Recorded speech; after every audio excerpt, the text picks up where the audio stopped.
One day, Sunku-Ura, the hare, was roaming through the forest in search of food until he found a very large tree, and on top of the tree he found a honey hive. And then he thought to himself, I'm very hungry and I want something very sweet and tasty. Furthermore, he went into the town in search of somebody to come and help him and eat it. Then he found Boku, the very large rat, and he told him, my father has died and has left me this honey hive. Would you like to come and help me eat it? Boku gladly accepted, as he also wanted something very sweet and tasty, such as honey. Then they both set out on this wonderful journey. When they arrived at the bottom of the tree, they took some straws with them. Then they lit up the straws and put it in the hive so all the bees can fly out. Then they peacefully enjoyed eating their tasty honey. Moments later, Mr. Simba, the very large and strong lion, arrived at the bottom of the tree and looked up and saw people eating his honey. And he said, who are you, I say? Then they both got really quiet and scared. The hare whispered to Boku, the very large rat, don't say a word, that old man is crazy. Then the lion said, who are you, I say? Tell me immediately.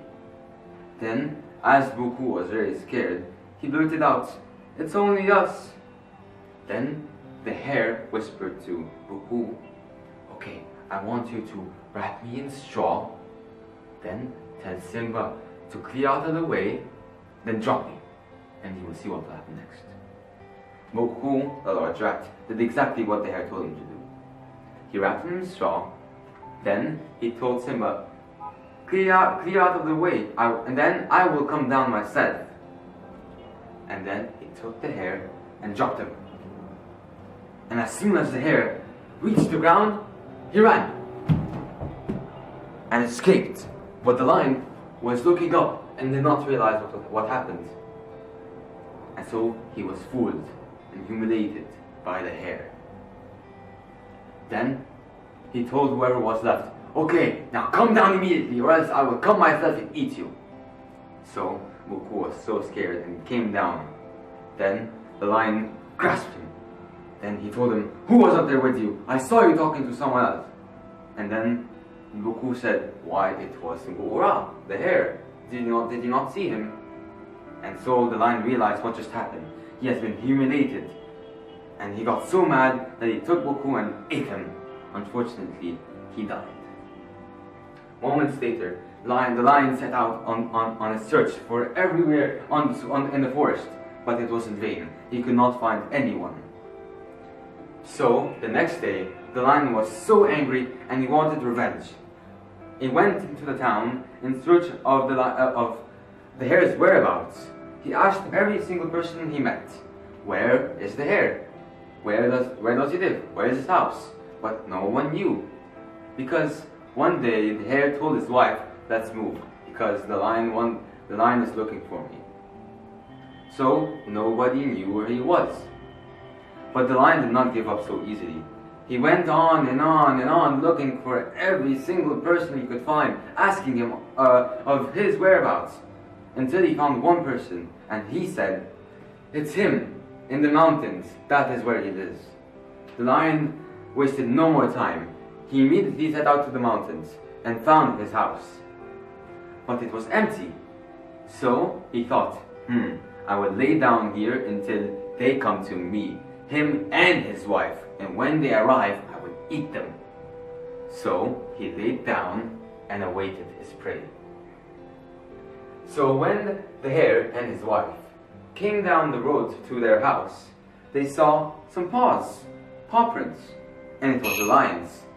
And the hare was smart and realized it quickly enough, and he told his wife to go away because it was too dangerous for her.